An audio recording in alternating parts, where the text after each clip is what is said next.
sounds good. Are we ready to roll? Welcome, my name is Michelle Kiley. I'm here at the Paramount Center for the Arts downtown in historic St. Germain Street in St. Cloud. Today we're going to chat with our new featured artist, Mike Odden. Mike is a retired teacher that is coming to us out of retirement and looking at a new way of creating art that speaks volumes to sort of what his process is about. The title of his show is Personal Absurdities, Dreams, and Metaphors. Welcome, Mike. Hi. The reason why I was so excited about your show is that you recently launched a website, mikeodden.com, a page on your website that really went through the decades of how you created artwork. And I was so captivated by the fact that your artwork has changed dramatically over the decades. So I wanted to take an opportunity to feature your newest body of work, which is on the walls behind us, but then also take some time so that our audience got an opportunity to get to know you a little bit more. So welcome to the Paramount. Well, thank you. I really appreciate the opportunity here, Michelle. It's really great. I've been having fun with this. Like you said, I had been doing art my whole life. I was encouraged by my mother. My father had passed away when I was really young. His brother was a commercial artist in Washington State, and I got to meet him a couple times. And anyway, I've been started teaching in 1968 and taught holding forth for 31 years and retired from teaching in 1999. And over those years, I was doing a lot of different types of things. Partly for education, I had to learn a lot of the skills, and I got really involved with fantasy type of art, and would go to Minneapolis and for these different conventions on that type of thing. And with a friend of mine who recently passed away, Ed Shannon, he was a writer, and in fact we even started a magazine called Minnesota Fantasy Review. We only had a couple issues, but it's kind of fun. It was fun. So when I did retire, though, I got into knife making a little bit, and I could go back to my high school days with that too, because I had even when I was in high school, I was allowed to make a knife, a kris, it's called. It's a curvy type blade, and I spent a whole year on that in my high school mechanical shop class, and won a state award with it. And they never allowed a student to make knives again for that type of thing. So anyway, I had some history with that, and then I did get into knife making for a few years. And I found out I was not a machinist. I couldn't do it precisely the way I wasn't happy with it. So I quit. And for the first time in my life, I just quit all creation of visual art. I just quit making it. And then about 10 years ago, and part of that I think was because I had lost where I was, and I was trying to make things to sell or whatever kind of thing, and I had lost what I really wanted to do, and it was back there someplace. I just hadn't found it. So about 10 years ago, I got a canvas, and I had actually started off by my wife suggesting that I paint this one border on a frame in a doorway. And I used this kind of a technique that I had used a few times. And I thought, well, that'd be a good place to start. And so I took a piece of canvas, stretch of canvas, and I started doing this. And I found myself getting totally absorbed in it.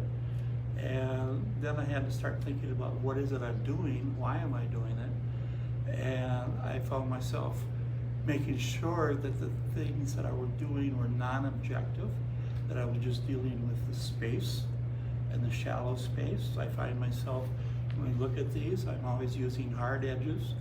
I did actually get into a little bit of shading on one of my earlier pieces. I decided I don't like that, so I set rules up in terms of what my parameters are. And I just kind of start from nowhere and let the painting develop on its own. I work in the mornings at my canvases, not on art, but for a job. And I see it there all day, and I just kind of look at it during the day, and it'll talk to me, and it'll say, you know, you should be doing this, you know, kind of thing over there, or whatever, and it'll lead me in directions. And as time goes on, I'm painting more and more, and I can just kind of become totally absorbed in it. So it's a subconscious thing, and I, you know, just it's kind of like a tribal thing.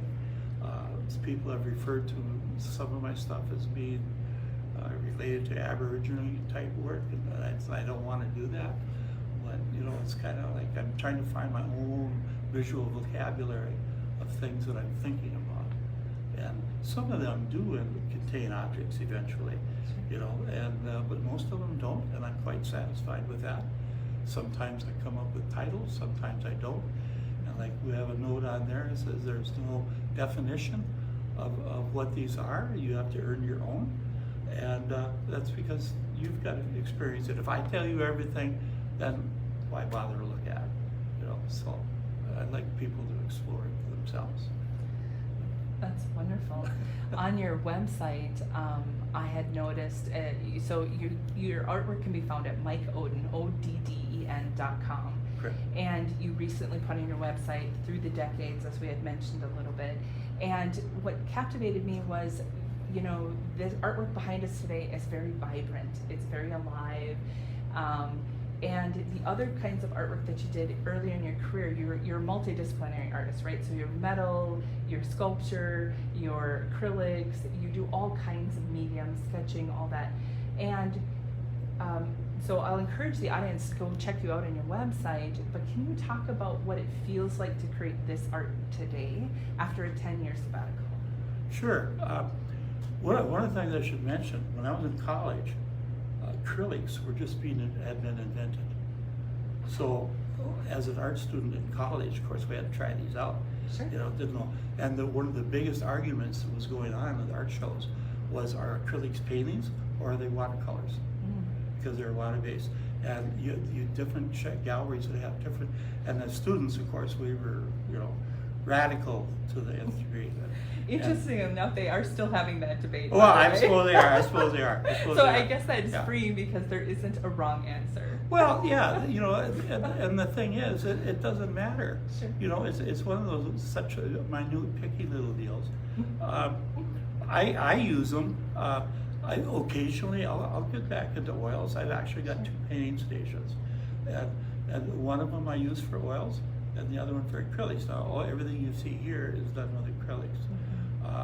I've done a couple just in pastel types of 3D type things with oils where I'm really getting into paint, you know. And I used to paint that way too. You know, when you look at some of my older paintings, even with the acrylics, it used to do that kind of thing. But for some reason, as I started with these, and I'm kind of working within this boundary, you know, it's like you can be totally free and do everything, but you need to be focused. So it kind of reminds me, honestly, I don't know, lately it's been pretty bad. A friend who told me, you know, Mike, years ago, she said, you need to narrow your work, because I was doing all these different things, and she suggested that, you know, just try and do more of one thing, and that was Lavonna Shearhartz, who everybody knows around here was a great person, and but I didn't listen to her at the time, you know, and so now I guess I do. Do you have any tips for artists that might be struggling with what they're doing, how they're creating, and how they can sort of maybe make that a little bit more of a freeing process for them? Well, again, personally, the first thing I would say is forget technique. You know, it's one of those deals where you can learn the rules and then forget them. I mean, that's a big deal in a lot of different media, not just the arts, but everything from, you know, karate to music to whatever. You got to learn the rules before, you know, you can forget it and then go beyond, you know, to create something new, and that's what you want to do. So I would say, trust yourself, and that crazy thing in your head is, oh, I shouldn't do that, do it. You know, I find myself doing that lately. one of the paintings that I just finished, I was walking by it, and it's like, oh God, I really want to do a black. No, that was really going to screw it up, you know. I went through that for several days. We were having, me and the painting were having this conversation. So finally one day, oh, just went across there. Well, then that just led to another level, and then now I came back and resolved that to my satisfaction. So it just kind of kept going. So yeah, go with that. And it's hard because you're going to have all these people that say, no, that's not right. You're not fitting in this program. You're that kind of thing. But just stick with what you want, what your goal is. We were teachers, so I take that as gold, what you're saying. So oh, yeah. we only have to listen to teachers for a little bit of time, and then we can let go of all the rules. That's what I heard, right? Well, yeah. I'm just teaching. Well, some of those rules, you know, hopefully if they're a good teacher, they're going to allow you to be creative, and that's so. But you did talk about how important it is for that foundation, but also creating your own voice, creating your own mark, your brand. Yeah. And in some ways, like this collection, I would definitely say I would see it as a collection, as a series, even though they're made over a long period of time that maybe you weren't intending them to be an original collection. But sometimes it's about just allowing yourself the freedom to honor what it is that you're being called to create in the moment. And sometimes it's hard to let go of, yeah. No, I feel that. And they are, like you say, within a boundary, but in a direction. And I like the direction that it's going. I don't feel any necessity to revert back to whatever. If you've already done it, you don't want to repeat it anyway. But you know, so it's like, yeah, I'm happy with it. That's wonderful. Now today you had three, I've asked you to think about 3 works from this collection that you'd like to take a little bit deeper dive into so that our audience had an opportunity to sort of hear a little bit more, whether it's the colors that you used, why you use the colors, or maybe it's what you were feeling while you're creating, so there's no limit to what you can or can't say. But I just want you to really allow our audience today to go up close and personal with you and a piece of art. And okay. So you were going to start with this particular art here. Yeah, this one is called Dancing with the Moon. And I'm not sure when I did it, a couple years ago, 2 years ago, I painted this. And I just kind of developed, as it developed, it started kind of showing me the direction it wanted to go, and with the mood, and it's energy, it's forces. And in fact, I think it was Derek and Tim that were here, that when we were hanging it, Tim had asked, you know, what is that? And I said, that's a portrait of me and my wife. And he said, does she know that? And I said, no, I've never told her. She just found out about it now for the first time. but it's two energies, and it's a true. If you look at this, okay, we've been married 57 years. If you look at the energy, the ups, the downs, the turmoils, the closeness, that happens over that period of time, and that's what you have. And Dancing with the Moon, I mean, that's kind of a romantic concept right in itself. So that's where a lot of this comes from. And then there's all these other things that are kind of happening around here. They're kind of like figures, but they're not really figures. And they kind of show up as people interacting and reacting. And that's basically, you know, and you can look at this different ways, you know.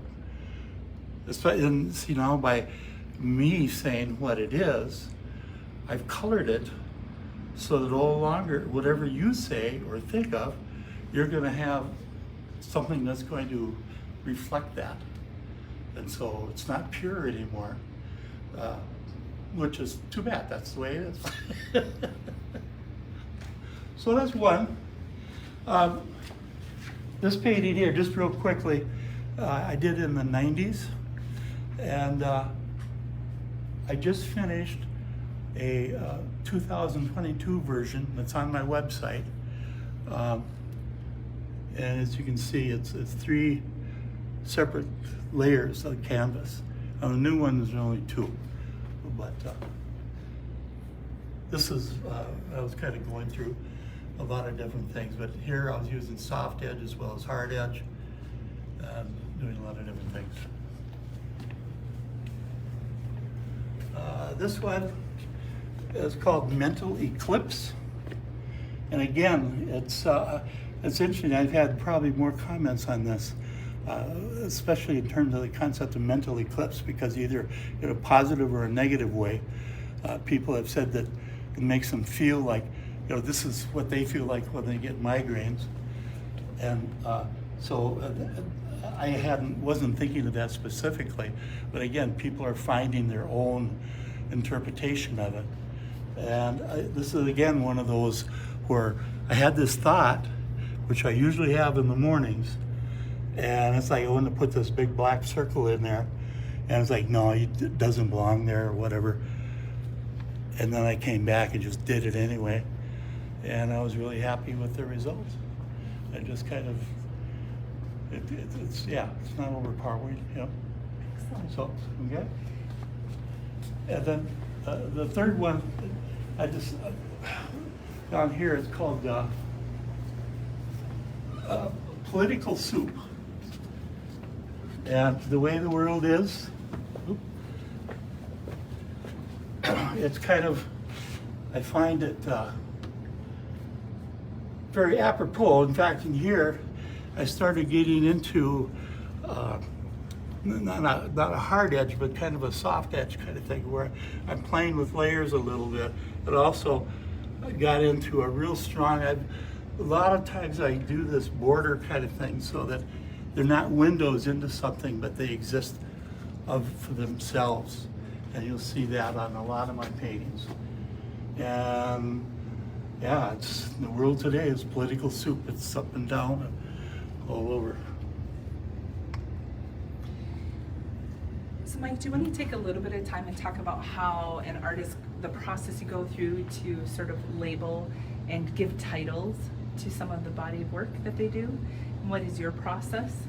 Well, sometimes, like I say, the title just kind of comes to me as I'm working on it. Like this one really, the Campfire Memories. It's kind of like a universal. Everybody has memories of around the campfire, and how I got that title, it just kind of developed. And then I recognize colors and shapes, and then I kind of developed those to kind of show them up a little stronger, and then that would lead me to another area, and again develop that. So like in here, there's just all these things, everything from, you could say the people around the edges, although they're not people, they're symbols, to the campfires, to the greens. I think of the woods and the water. And again, there's people, you could be interpreted people that have been wrecking this painting just by talking about it like that. Well, I love that you said it was non-objective, but I know that there is always hidden meaning into the artwork for artists themselves. And I believe you also developed, in some ways, your own kind of symbols for some of your work that might be repeated throughout some of your series. There's a lot of repetition of shapes and symbols that I use in mine, and I just kind of keep developing them as time goes on. And and that's good. Yeah, I don't know. But it's the way it is. It's the way it is. Yeah, there is no right or wrong, right? It's art. It should be free. Yeah, that's true. Some artists actually create their body work just for the process of creating. Sometimes it's like a challenge and this test with themselves. And then there are times where that artwork is then on display like it is here at the Paramount. Can you tell me a little bit about the importance of an artist showing their work? From your perspective, of course. Okay, yeah, again, it goes back to college days. When I was in school, and we were kind of anti-craftsmen, the group that I was with. And we were art for art's sake. We weren't art for making money. Money wasn't relevant. And and it wasn't that we had a lot of money. All my friends had jobs. I cleaned sewers all the way through college, and my wife worked in the laundry, we got through it, that kind of thing. But the art was pure in of itself. And I found it interesting because, again, I had a conversation with, what was his name, from the MCAT, Alan. I can't remember his last name. Anyway, he was kind of pushing the idea that if art couldn't be sold, if you couldn't make money, it wasn't worth anything.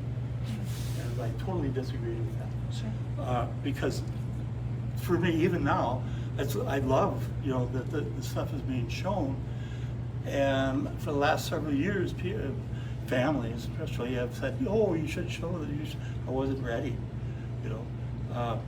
and then all of a sudden, Art in Motion got started out in Holdingford, and Greg invited me to show out there, and I felt it was time. It worked well, and so I showed there, and then I was not putting on Facebook, and a fellow in the cities, Steve Sugarman, who has the Gallery 13, saw my work there, and so he invited me.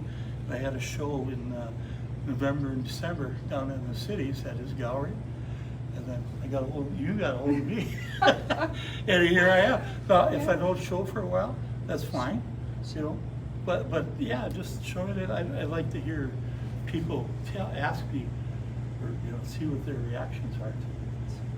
Is that? Absolutely, yeah. Because showing. I recently shared a piece of art that I created, and I recognize how vulnerable that is to put yourself out there at times. It's an individual process. Everybody's art that they create is very personal to themselves, and I think one thing I love about working with the galleries is we get this opportunity to share a variety of diverse artists and their work, and we give them exposure to maybe an audience they might not have been connected to in the past, but also we give our community this opportunity to connect to artists that if they didn't show, we wouldn't have that connection. So it's part of what I love about this work. So when you did an exhibit here, and if somebody was coming in and they were going to walk through your exhibit, which is up still, we have 2 more days that Mike Odden will be in our Gallery St. Germain. What do you hope are some of the takeaways that they get from spending time in your exhibition space? Well, I just hope they enjoy the paintings of I guess I'm old now.